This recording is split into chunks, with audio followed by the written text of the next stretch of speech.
Amém. Paz do Senhor. Diz Inside na casa, hein? Pode estar se sentando, amém? Fique à vontade. Amém. Hoje eu não vou ministrar, amém? Brincadeira. Na verdade, hoje a nossa intenção, né? Obrigado, Deus abençoe. Está transmitindo para a igreja, né? O nosso coração, aquilo que a gente tem vivido, né? Aquilo que a gente acredita, né? E o que a gente tem trabalhado. Para aqueles que não me conhecem, meu nome é Maurício. Estou casado com a Carol, que está ali no fundo. Ela pediu para eu não falar dela hoje. E a gente tem, assim, desde dezembro mais ou menos, a gente tem começado a estar à frente do Jesus Inside, né? Trabalhar com jovens. E o que eu queria compartilhar com vocês hoje é aquilo que a gente tem vivenciado com eles. Aquilo que Deus tem falado no nosso coração. E a gente precisa muito, né, quando se fala de jovens, da ajuda da igreja, né? Porque, na verdade, é uma via de mão dupla. Aquilo que a gente faz, ele se complementa na casa de vocês. Então, é muito interessante que vocês entendam aquilo que a gente está fazendo nos jovens, aquilo que a gente acredita, como nós temos caminhado, para que a gente possa juntos fazer com que essa geração, ela não venha se perder. Amém? E Deus nos deu essa visão para estar trabalhando com os jovens, né? A gente estava meditando, pensando, e a primeira coisa que eu queria dizer é que essa visão, ela não é estática, né? Ela não é uma linha de tempo onde a gente entende que os jovens têm que estar se adequando desde pequeno até chegar numa linha final. Não, muito pelo contrário. Essa visão que a gente vai trabalhar hoje, ela precisa ser entendida no nível também de maturidade que o jovem está. Porque aqui na igreja a gente trabalha com jovens ali de 12 até 50, 55 anos, mais ou menos. E por mais que alguns tenham muita idade ou menos idade, existem jovens que estão se chegando a Cristo agora. Então o nível de maturidade espiritual, às vezes ele tem menos tempo de igreja do que um jovem de 12 anos que nasceu na igreja. Então a gente precisa entender que essa visão, ela não é estática. Nós precisamos aplicar ela de pessoa a pessoa, como se fosse um discipulado, né? E por mais que essa visão aqui a gente trabalhe com os nossos jovens, enquanto eu estiver falando, que você possa entender isso também com os seus filhos. Então quando eu estiver falando sobre jovens, você que é pai, pense nos seus filhos. E você que não é pai ainda, pense nas pessoas que você exerce influência. Porque você pode não ser pai, mas você pode ser líder. E você também tem os seus filhos ministeriais que você precisa dar continuidade. Você precisa passar algo para eles. Amém? Amém. A nossa visão que nós temos trabalhado, ela é dividida em 3 partes. Aprendi com o pastor Rafa. A primeira parte, ela é ajuntar. E é muito interessante porque crente por si só já gosta de estar junto, né? A gente gosta de se ajuntar, né? A gente quer sempre estar junto, gosta das comunhões, gosta das festas, né? E isso é bom. Nós somos um corpo, né? E uma parte, quando ela está fora do corpo, o que acontece com ela? Ela resseca e morre, né? Isso é bíblico, a palavra fala lá no Salmo 133, que na comunhão é onde o Senhor, Ele ordena a bênção da vida. Então nós sabemos que enquanto nós estamos nos ajuntando, Deus está nos abençoando a viver. E se é na comunhão que Deus, Ele derrama essa bênção da vida, se a gente for pensar o contrário, fora da comunhão, o que será que acontece? E jovem principalmente gosta muito de se ajuntar, meu Deus. No último culto a gente foi para Hamamatsu e teve a célula geral que a gente faz na igreja antes dos cultos, né?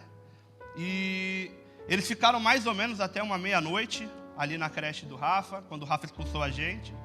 E aí depois a gente foi para a casa do Samuel com os jovens, ficaram até 7 da manhã, conversando, brincando. E no sábado teve culto de jovens. A gente estava meia-noite lá em Hamamatsu. Nem preciso falar o que eles queriam fazer, né? Aí veio um e falou, não, vamos pro game. Vamos para casa de alguém, vamos comer alguma coisa. Jovem gosta de estar junto. Só que a gente precisa entender que a gente tem que ser intencional nos nossos ajuntamentos. Nós precisamos entender que quando a gente fala sobre se juntar, nós temos que ter algo por detrás. Não são só festas, não são só cultos, células. Quando a gente fala de jovem principalmente, que ainda não tem o seu caráter totalmente construído, não tem as suas ideias totalmente construídas, nós temos que entender que a gente precisa ser intencional na hora de construir isso. E é muito interessante quando a gente analisa o povo de Israel enquanto estava na escravidão do Egito. Porque imagina, eles ainda eram só um aglomerado de famílias, um aglomerado de pessoas. E lá no Egito eles não eram uma nação. Lá no Egito eles ainda tinham que conviver com diversas culturas, com diferentes povos. E querendo ou não, eles acabavam comendo dessas culturas. E eles não tinham uma consciência de quem eles eram. E isso fala muito também de nós, enquanto somos crianças, até mesmo quando nós não somos convertidos. Só que quando Deus liberta esse povo do Egito, Deus ele tem uma preocupação em começar a ditar algumas celebrações. A gente vê quando eles têm que assar o cordeiro, matar o cordeiro e passar na porta, que ali Deus ele vai falar que é para ele repetir aqueles atos. Aquela celebração ela deveria ser perpétua. E ele fala que um dia os filhos eles iriam ter curiosidade de saber o porquê. E logo depois, Deus, ele, quando vai tratar das leis, ele dá as leis, ele também dá mais festas. Ele dá mais ajuntamentos. Porque enquanto eles estavam no Egito, eles não tinham o entendimento de que eles eram povo. Só que conforme eles vão se ajuntando, conforme eles vão celebrando, conforme eles vão estando juntos, eles começam a ter consciência de quem eles são. Porque eles começam a olhar o igual e eles começam a ter semelhança do que é aparente. E quanto mais eles vão se juntando, mais eles vão estando perto, mais eles vão tendo consciência de que as coisas do Egito precisam ficar para trás. Porque quando eles têm algum tipo de dificuldade, eles precisam olhar o que os seus iguais estão fazendo. E você imagina seu filho enquanto ele tiver uma dificuldade, o que será que seria melhor? Ele olhar na escola o que os amigos dele estão fazendo, para ele ter ideia de qual exemplo ele vai seguir, ou ele olhar em casa, ou ele olhar na igreja. Qual desses seria melhor? Nós temos que ter um entendimento de que os nossos ajuntamentos eles são intencionais. Quando nós se ajuntamos, e isso independe de onde, pode ser uma célula, um culto, o Cohen, uma partida de futebol, onde seja. Os nossos ajuntamentos eles têm que ter a intenção de criar consciência nos nossos filhos, de criar uma sensação de pertencimento. Eu lembro que quando eu cheguei aqui no Japão, a primeira coisa que foi um choque para mim foi a questão de cultura, né? Eu lembro que eu cheguei no final do ano, estava próximo do Natal, e eu pensei, nossa, eles não comemoram o Natal. Porque eu morava no Brasil e eu achava que o mundo inteiro comemorava o Natal. Porque aquela era a cultura que eu estava inserida. E imagina se nós queremos que nossos filhos eles cresçam entendendo que eles são do céu, entendendo que eles são filhos de Deus. E eles simplesmente nem sabem do que eles são feitos, eles não sabem de onde eles estão. Eles não sabem quem é parecido com eles. Nós precisamos entender que cada vez que a gente se ajunta, existe um porquê por detrás. Amém? Os nossos filhos precisam entender. Então, um convite, mandem seus filhos nos eventos do This Inside. Amém? Estou fazendo merchan. Amém. E aí a minha pergunta é, então, quer dizer que se eu mandar meu filho para a igreja, para a célula, para os eventos, está tudo certo? Acabou por aí? Não, não acabou por aí. A segunda parte da nossa visão que nós temos trabalhado com os nossos jovens é ativar. Amém? Porque nós precisamos entender que o jovem na igreja, ele pode até ter consciência de quem ele é ou de qual povo ele pertence. Ele vai entender de que ele não pode fazer as coisas que as outras pessoas fazem. Ele vai entender que ele é separado. Mas se nós não ativarmos os nossos jovens para algo, eles vão viver essa vida de ir para a igreja e voltar para casa, ir para a igreja e voltar para casa, ir para a igreja e voltar para casa. E parece que eles não têm destino. Nós precisamos entender que os nossos filhos, eles precisam ser destinados a algo. Nós precisamos, quando olhamos para os nossos filhos, entender aquilo que Deus tem falado no nosso coração e apontar eles para algum lugar. Os ritos, eles conseguem nos levar até um certo ponto. As comunhões, elas conseguem nos levar até certo ponto. Só que, da mesma maneira que a gente vê que Moisés, quando ele tira esse povo, ele vai levando o povo sentido à terra prometida. E Moisés, ele tem uma figura muito importante. Ele é a figura da lei. E você vê que quando é para chegar e entrar na terra prometida, dar esse passo a mais, a lei, ela não é suficiente para isso. Os ritos, eles não são suficientes para isso. Nós não podemos ter o entendimento de que só mandar para a igreja no domingo vai ser o suficiente. E você vê que eles tiveram uma dificuldade muito grande durante o tempo no deserto. Porque eles tiveram medo e a palavra diz que eles eram obstinados, que eles tinham um coração duro. E Deus, ele começa então a preparar uma nova geração, a geração dos filhos, para poder entrar na terra prometida. E é muito interessante porque quando eles cruzam o Rio Jordão, a gente vai ver lá que Moisés e a lei, ela não tinha conseguido circuncidar nenhum dos filhos. E para aqueles que não sabem, a circuncisão, ela era um corte feito no órgão genital do menino ao 8º dia. E ela tinha como objetivo fazer uma aliança na outra geração. E além da aliança na outra geração, ela também tinha o objetivo de, quando aquele filho crescesse e ele fosse se relacionar com a sua esposa, e ele fosse transmitir aquele DNA, ele tinha a intenção que ele não se esquecesse da aliança que ele tem com Deus.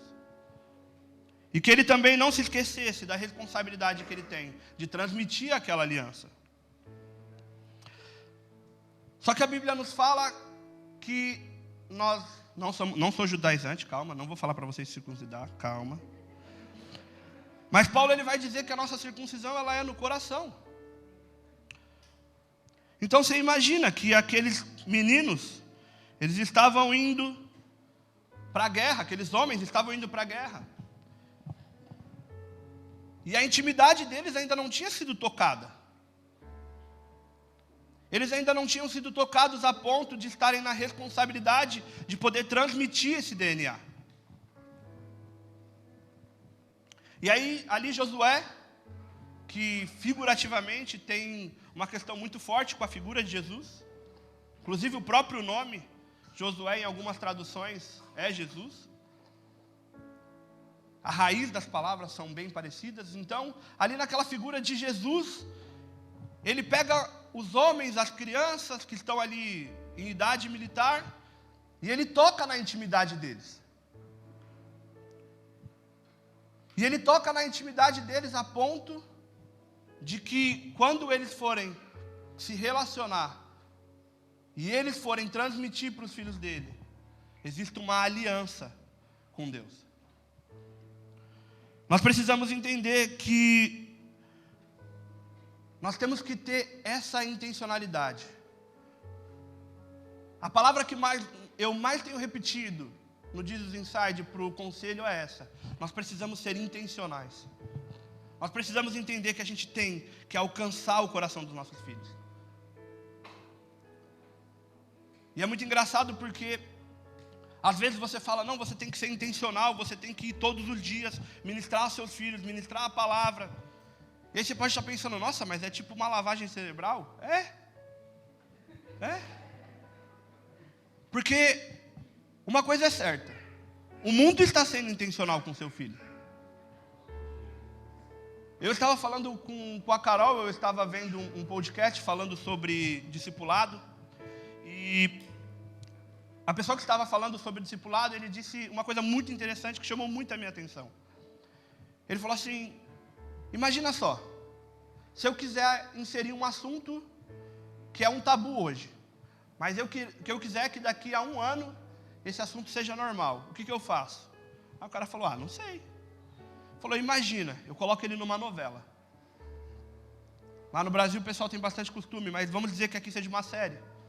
E ele falou assim, lá no Brasil tem novela 5, 7, 9, 10.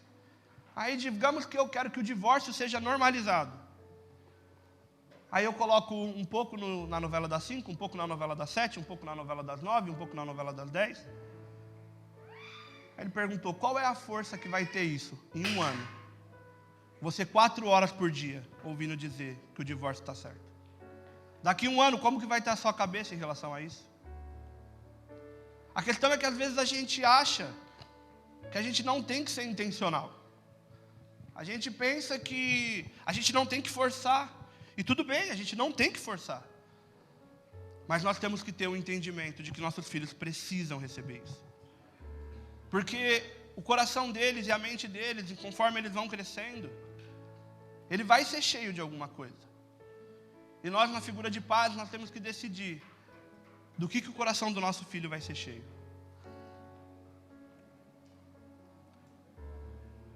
Nós precisamos tocar o coração dos nossos filhos, a ponto de que eles estejam tão ativados naquilo que carregamos, que eles estejam aptos a transmitir isso para frente.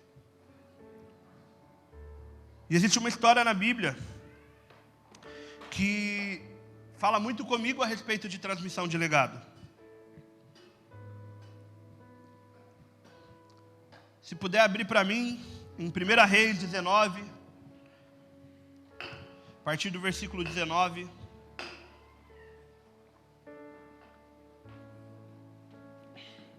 Esse capítulo vai falar sobre Elias.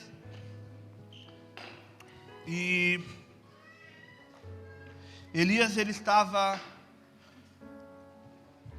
num momento difícil da vida dele. Ministerialmente, ele estava no auge. O homem já tinha feito quase de tudo.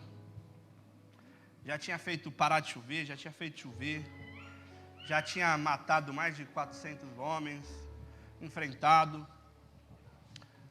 E aí ele estava num momento difícil, pessoal, longe daquilo que Deus queria para ele. E ele se esconde numa caverna. E aí Deus confronta ele e fala, você desceu tudo para o sul, agora você vai subir tudo para o norte. E quando você chegar lá, você vai encontrar um homem. E aí ele encontra Eliseu. Amém? Eu vou estar lendo aqui então, tá bom? 1 Reis 19, a partir do versículo 19. Então Elias saiu de lá e encontrou Eliseu, filho de Safate. Ele estava arando com 12 parelhas de bois, estava conduzindo a 12ª parelha. E Elias alcançou e lançou a sua capa sobre ele. Eliseu deixou os bois e correu atrás de Elias. Deixa-me me dar um beijo de despedida em meu pai e minha mãe, ele disse.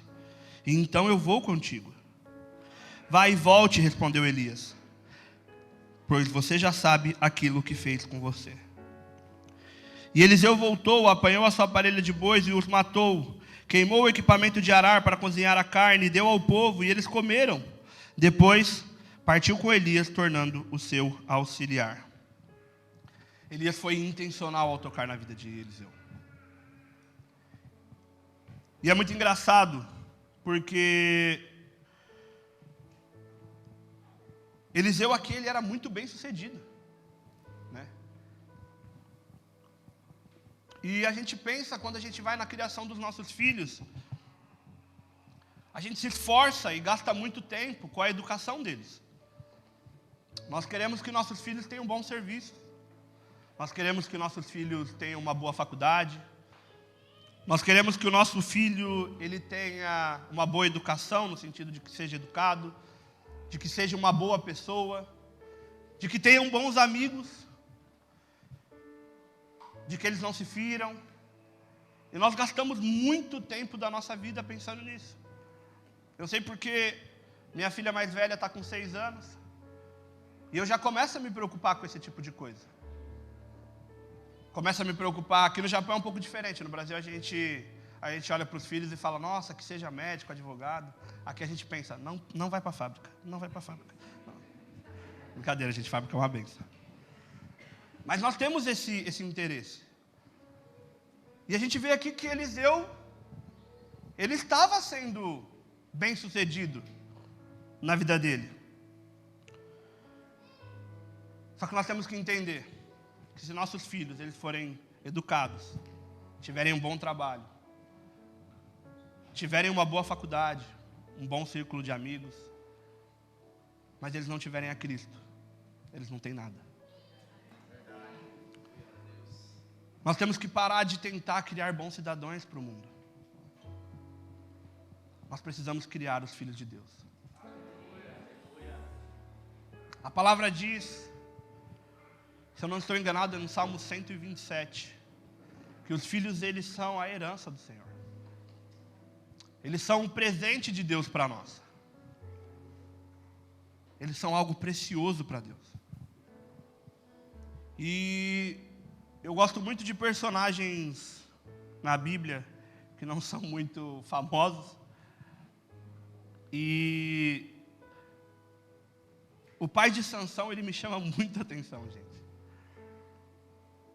Porque quando o anjo aparece para a esposa dele, diz que Sansão seria o libertador de Israel, e ela vai contar para ele, a primeira coisa que ele faz para ela é falar, não, pede para o anjo voltar e falar comigo. Porque se o menino vai ser tudo isso, eu preciso saber o que ele come, o que ele bebe, o que ele veste, como ele vive, como eu vou criar ele. Ele teve entendimento daquilo que Deus colocou nas mãos dele. Ele entendeu que aquilo que Deus colocou na mão dele era muito importante. E ele pensou, se é tão importante assim, eu tenho que saber como eu vou responder para isso. Aquele que deu o chamado, ele precisa me dar uma informação sobre como eu vou reagir a esse chamado. E nós precisamos ter esse mesmo tipo de intencionalidade com nossos filhos. Você, pai, você precisa gastar tempo de oração para entender no Senhor o que o seu filho vai fazer. O que Deus tem preparado para ele. Se Deus tem colocado no seu coração que seu filho vai ser um levita, invista nele. Se é um pastor que ele vai ser, invista nele.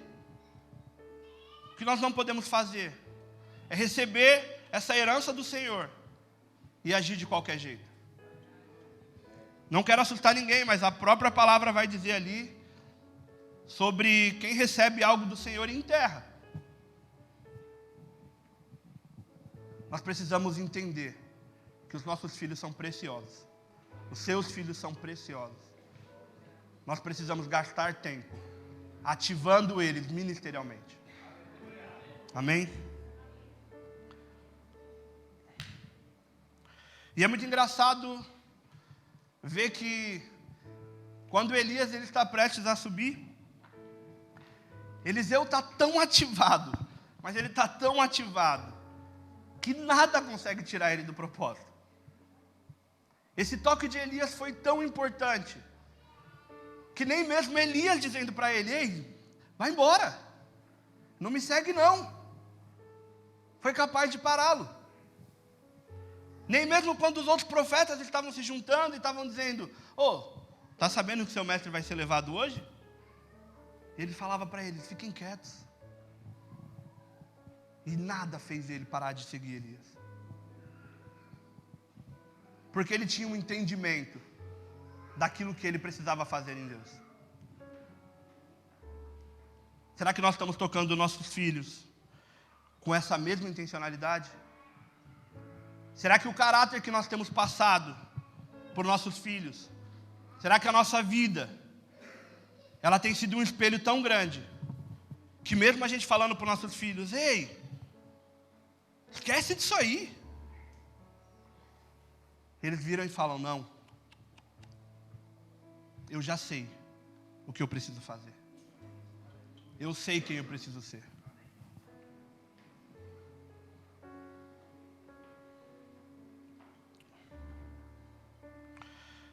Segunda Reis 2:9.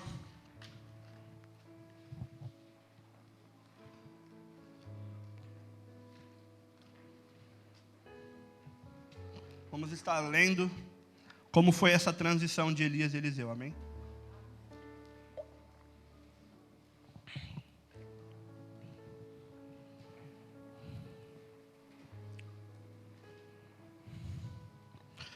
Segunda Reis 2:9, amém? Depois de atravessar, Elias disse a Eliseu: o que posso fazer em seu favor, antes que eu vá e seja levado para longe de você?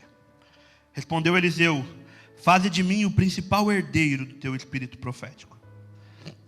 Disse Elias: seu pedido é difícil, mas se você vir quando eu for separado de você, terá o que você pediu. Do contrário, não será atendido. De repente, enquanto caminhavam e conversavam, apareceu um carro de fogo puxado por cavalo de fogo que os separou. E Elias foi levado ao céu num redemoinho. Quando ouviu isso, Eliseu gritou: meu pai, tu era como os carros de guerra e os cavaleiros de Israel.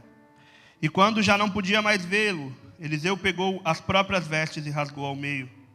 Depois pegou o manto de Elias, que tinha caído, e voltou para a margem do Jordão. E então bateu nas águas do rio com o manto e perguntou: onde está agora o Senhor, o Deus de Elias? Tendo batido nas águas, elas se dividiram e ele atravessou. Amém, até aí. Será que nós temos sido Elias para os nossos Eliseus? Será que no momento de transição, quando os nossos filhos olham para nós e a gente pergunta: o que o pai pode fazer por você? Será que eles estão aptos a dizer: pai, eu quero o dobro. Eu quero o dobro, eu quero a herança do Espírito que você carrega? Essa é uma pergunta muito difícil. Porque a gente tem o costume de criar nossos filhos no faço o que eu mando, mas não faço o que eu faço.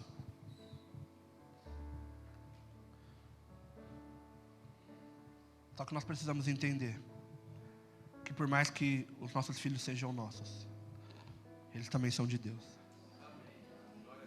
E eles também são da igreja. Os seus filhos também são meus. Os meus filhos também são de vocês. Nós somos uma família, nós somos um corpo.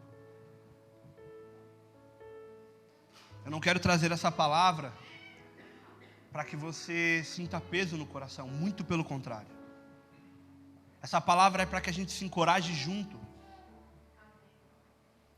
Essa palavra é para que quando a gente olhe para essas crianças que vêm e enchem aqui na frente, a gente possa olhar para cada uma delas e entender que quando eles estiverem juntos, a gente precisa criar neles a consciência de quem eles são.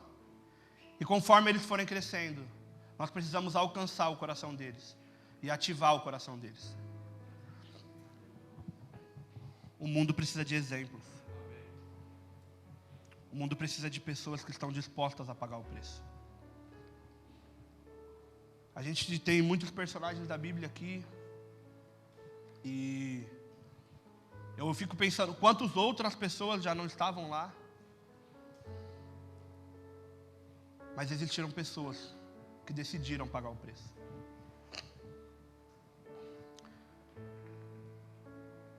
E o mais importante é que depois Eliseu, quando ele recebe a capa,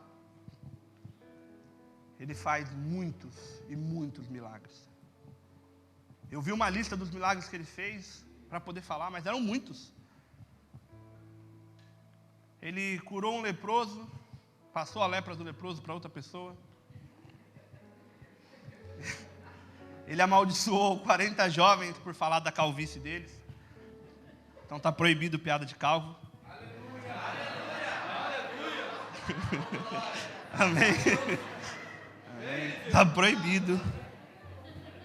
Ele abriu as águas. E lembra que a gente estava falando que a gente tem que tocar o coração dos nossos filhos para que eles também possam tocar o coração de alguém, né? Eliseu até morto. Quando colocaram o morto na sepultura dele lá, o que aconteceu com o morto? Isso se chama legado. Nós precisamos criar isso no coração dos nossos filhos. Primeiro eu falei que era ajuntar, a segunda, ativar. E a terceira parte, e a que eu acredito que para pais e líderes, principalmente, seja o mais difícil, é enviar. Eu posso falar porque minha filha é pequena ainda, amém? Vocês que têm filho maior, que se virem. O problema é que a gente pega os nossos filhos e... Lembra, eu falei, não é estático, é uma caminhada. Então, a gente pega os nossos filhos, e aí a gente cria eles nos nossos ajuntamentos, e eles vão criando consciência de quem são, e a gente recebe de Deus aquilo que eles vão fazer, e começa a ativar ele nesse propósito. E aí eles estão cheios, ativados no propósito. E aí chega a hora da gente poder enviá-los. E falar, vai, faça. Só que por muitas vezes a gente está tão ligados emocionalmente, seja com os nossos liderados ou com os nossos filhos, que o coração só de pensar aperta. E é engraçado que desde que eu cheguei, muitos jovens aqui da igreja vêm procurar a gente para conversar. E tem muitos jovens aqui na igreja que têm o sonho de morar fora, de fazer um de fazer um intercâmbio.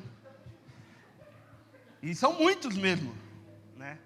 E você sempre ouve os pais dizerem misericórdia, né? O coração do pai, ele fica apreensivo, porque nós temos medo do que vai acontecer. A gente tem que esbarrar. O envio, ele esbarra. Ele luta com o que eu posso dizer que é a parte mais difícil na vida do cristão, que é ter fé. O problema é que quando nós estamos para enviar, a gente precisa ter fé de que tudo vai dar certo. Porque é o momento onde a gente abre mão do nosso controle, dos nossos filhos, dos nossos liderados. E eles precisam andar com as próprias pernas. E a gente não quer abrir mão disso. A gente quer controlar cada etapa. E por muitas vezes a gente acaba criando expectativa no que vai ser, ou como vai ser. E eu venho dizer aqui que a expectativa, ela é uma forma demoníaca de fé. Olha que coisa louca. Porque a expectativa, ao contrário da fé, que se baseia não no que a gente está vendo, mas na garantia de quem está prometendo, a expectativa, e eu fui procurar no dicionário, hein? A expectativa, um dos significados é uma esperança em probabilidades e possibilidades. A expectativa, ela faz contas. Então, eu vou enviar o meu liderado agora, ele vai ficar assim, eu espero que isso aconteça, então talvez aquilo ali aconteça. E por mais que a gente possa ter expectativa sobre algumas coisas, sobre outras, a expectativa, ela começa a criar em nós ansiedade. Porque a expectativa, quando a gente começa a calcular possibilidades, a gente espera um resultado para acontecer. E por muitas vezes o resultado que a gente espera, ele não vai acontecer da forma que a gente quer. Se a gente se basear em expectativa dos nossos filhos, a gente nunca vai estar preparado para poder ouvir de Deus algo ao contrário. Então você imagina, eu crio a minha filha para que ela seja uma médica, e eu tenho a expectativa de que isso vai se cumprir, e ela está vivendo aquilo. Deus falou para mim, sua filha vai ser médica, hein? E eu estou ali investindo, ativando, e aí eu já começo a sonhar as possibilidades. Não, ela vai ser médica no melhor hospital que existe. Eu vou mandar ela para Tóquio, vai ser a chefe do hospital. E aí, Deus cata e fala assim, sua filha vai ser médica lá na África. Voluntário. Dinheiro, esquece. Eu estava na visão certa, no motivo certo, mas as minhas próprias expectativas, elas podem me fechar para aquilo que Deus está falando comigo. E é por isso que a gente precisa ter fé sobre os nossos filhos, e não expectativa. A gente precisa ter fé, e a fé ela é uma garantia, não no que vai acontecer. Porque quando a gente fala de jovem, é uma inconstância muito grande, é uma incerteza muito grande. O jovem, ele vai na célula e você olha ele está uau! Aí se abre a oportunidade para falar, ele fala uma coisa tão rica, e aí você fala, meu Deus, quem é que veio aqui hoje? De onde ele tirou isso? Que maduro, já dá para multiplicar a célula nele. E aí no outro dia você abre o stories dele lá no Instagram. Vocês sabem do que eu estou falando. Vocês sabem. E o problema da gente criar expectativas é que se eu crio expectativa quando ele está bem na célula, e no outro dia que ele posta alguma coisa diferente da minha expectativa no Instagram, eu paro de acreditar nele. Aí eu falo, não está pronto não, tem que ficar de banco. Vou tirar, não, nem a oportunidade não vou dar mais na célula. Pecado, né? Nós precisamos ter fé. Eu preciso ter fé que no momento mais alto, quando ele está falando, orando, chorando na presença do Senhor, e no momento mais baixo, quando ele está na inconstância dele, o jovem pode mudar, a situação pode mudar, mas aquele que prometeu, ele não muda. Isso é ter fé nos nossos jovens. Então você, pai, aprenda a olhar os seus filhos com esses olhos, porque é muito difícil. Imagine para nós, a gente vai fazer um culto, aí eu olho alguém ali dos jovens e falo, meu Deus, esse jovem está pronto, vou dar uma palavra para ele, ele vai ministrar no culto. E aí a gente chega para conversar com o pai, e o pai fala, não está pronto não, nem a cama não arrumou hoje. É sério? Não, eu pedi para ele tirar o copo, ele me respondeu. Não, meu filho não está pronto não. E a gente fala, não pai, a gente queria que seu filho andasse mais com a gente, do Desinside, do conselho, que ele estivesse perto, a gente quer criar no coração dele esse amor que a gente tem pela obra. E aí o pai fala, não, meu filho não está pronto para andar com conselho nenhum não. Nem os conselhos que eu dou ele ouve. Nós precisamos ter fé. Nós precisamos ter fé porque um dia alguém teve fé por nós. Eu lembro que quando eu tinha a idade deles, nem eu acreditava que eu estaria aqui hoje.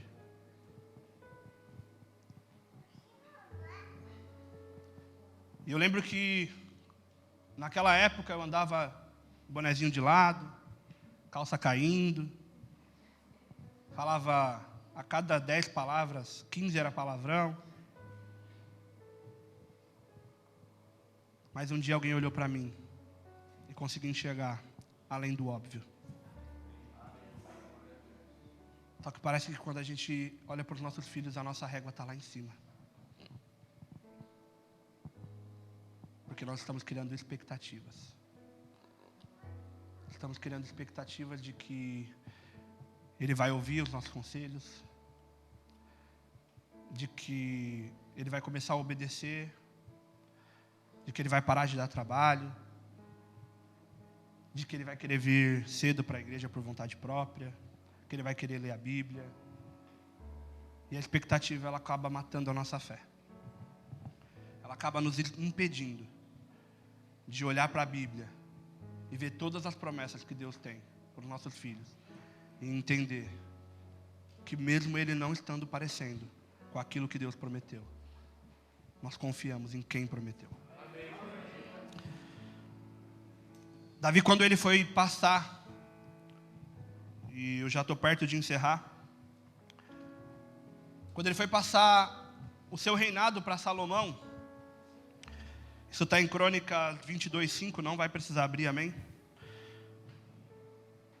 Ele tem um pensamento com ele mesmo, e eu queria que vocês pudessem analisar e pudessem aplicar isso na vida de vocês. Porque ele diz assim: o meu filho Salomão é jovem e inexperiente, e o templo que será construído para o Senhor deve ser extraordinariamente magnífico, famoso, cheio de esplendor à vista de todas as nações. Consegue abrir? Aqui, ó. Cheio de esplendor à vista de todas as nações. Por isso, por ele ser jovem e inexperiente, eu não vou deixar que ele construa o templo. Amém? É isso que está escrito? O que está escrito lá?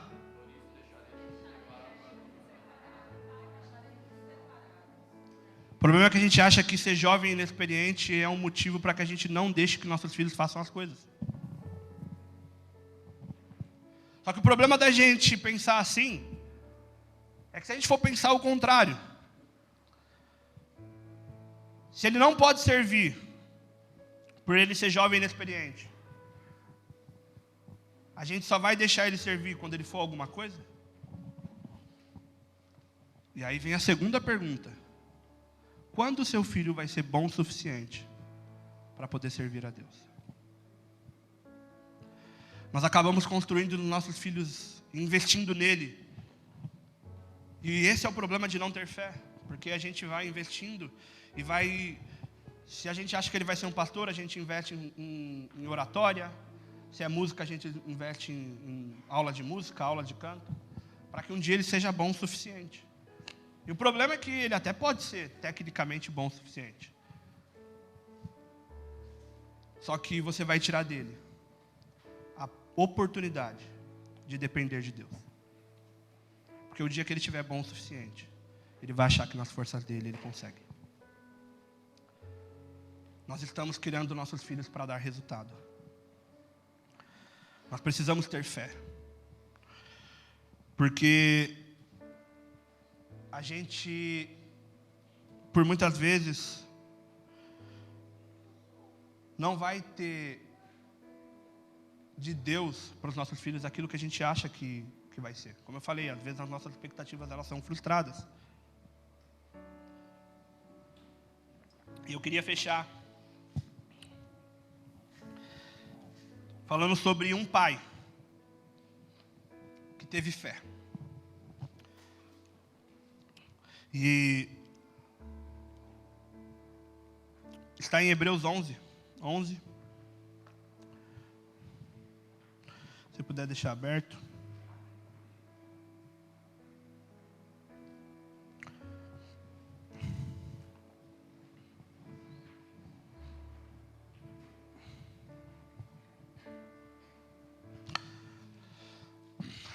Nós vamos falar sobre Abraão.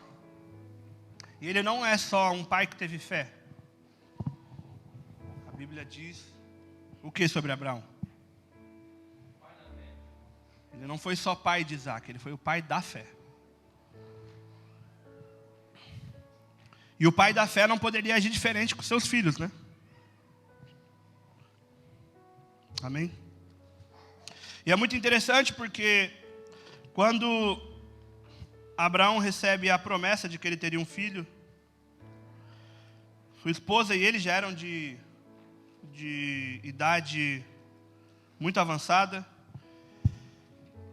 E é muito interessante o papel de um homem de fé. Porque Você vê Abraão crendo nas promessas de Deus, mesmo muito longe delas serem cumpridas. Eu vou ler aqui, amém? Está escrito assim: pela fé Abraão e também a própria Sara, apesar de estéril, em avançada idade, recebeu o poder para gerar um filho, porque considerou fiel aquele que havia feito a promessa. Assim, daquele homem já sem vitalidade, originaram-se os descendentes tão numerosos quanto a estrela do céu e tão intocáveis como a areia da praia do mar. Ele teve fé.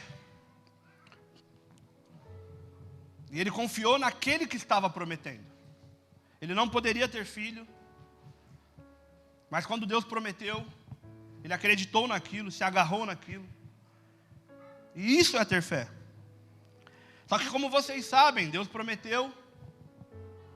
E quando Isaac foi crescendo, Deus prometeu que dele seriam originadas muitas nações. E Deus pediu algo que parecia ser completamente ao contrário daquilo que ele havia prometido. Ao contrário das expectativas.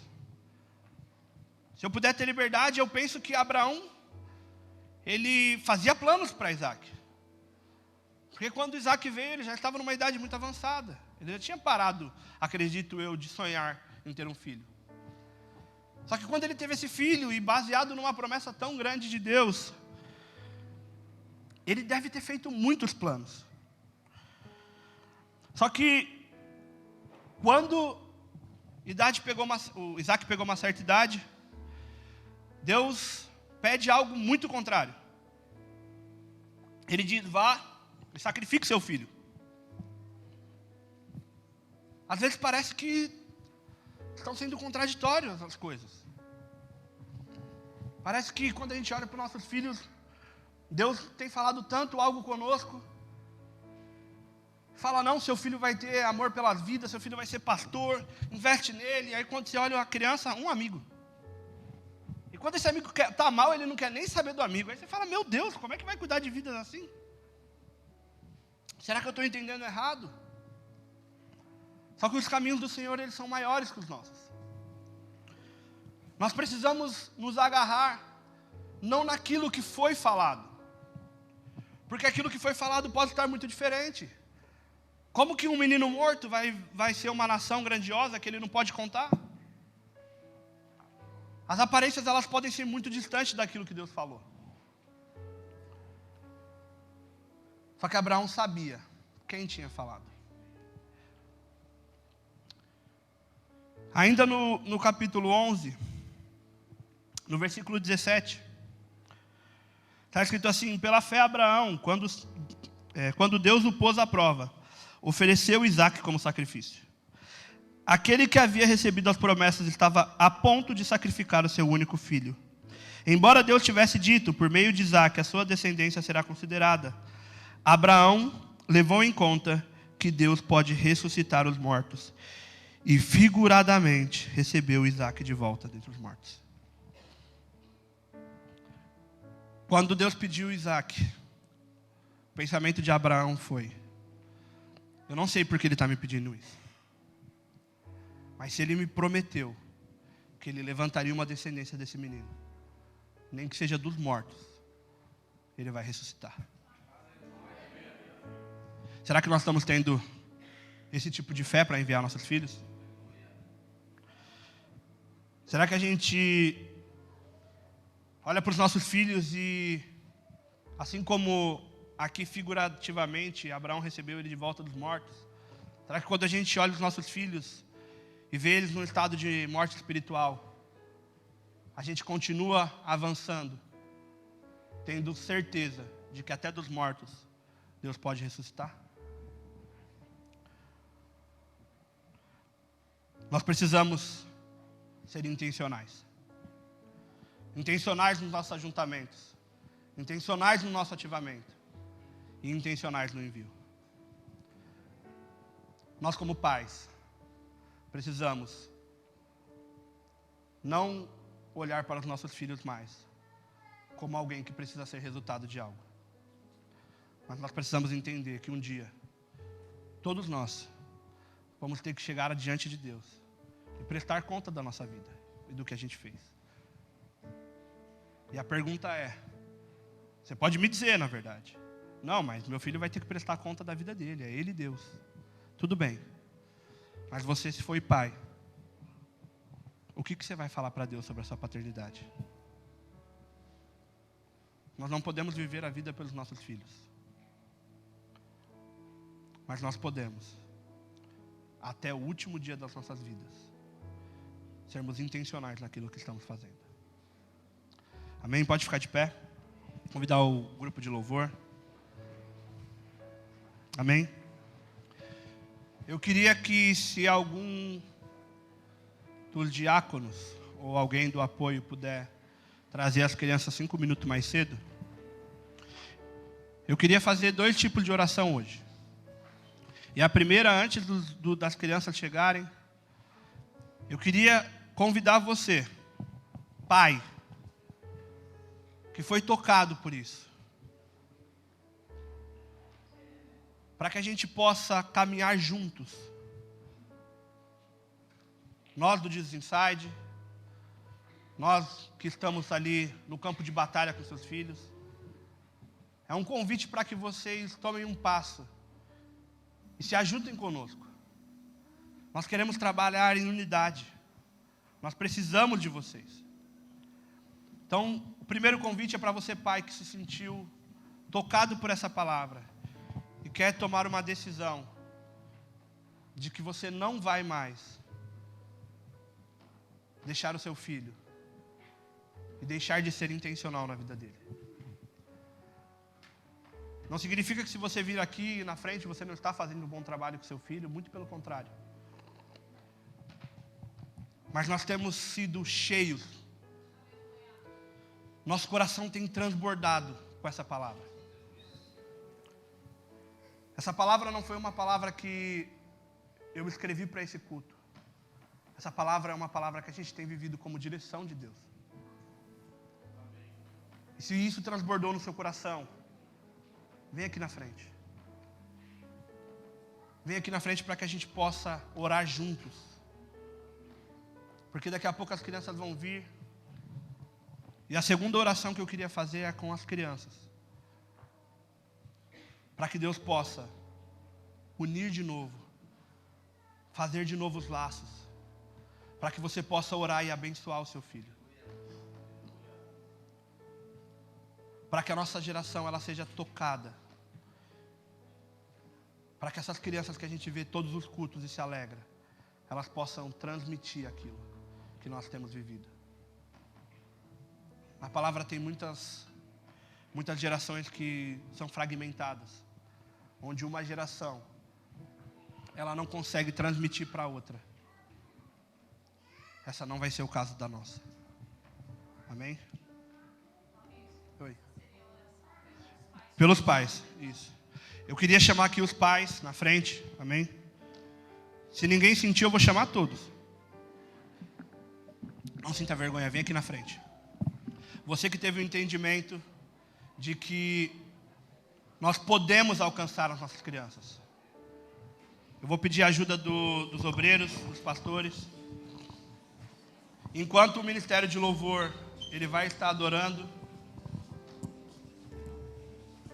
que você possa orar e pedir para Deus, para que você seja assim como Elias foi. Peça para Deus que nós juntos, nós, vocês, a igreja, abracemos essas crianças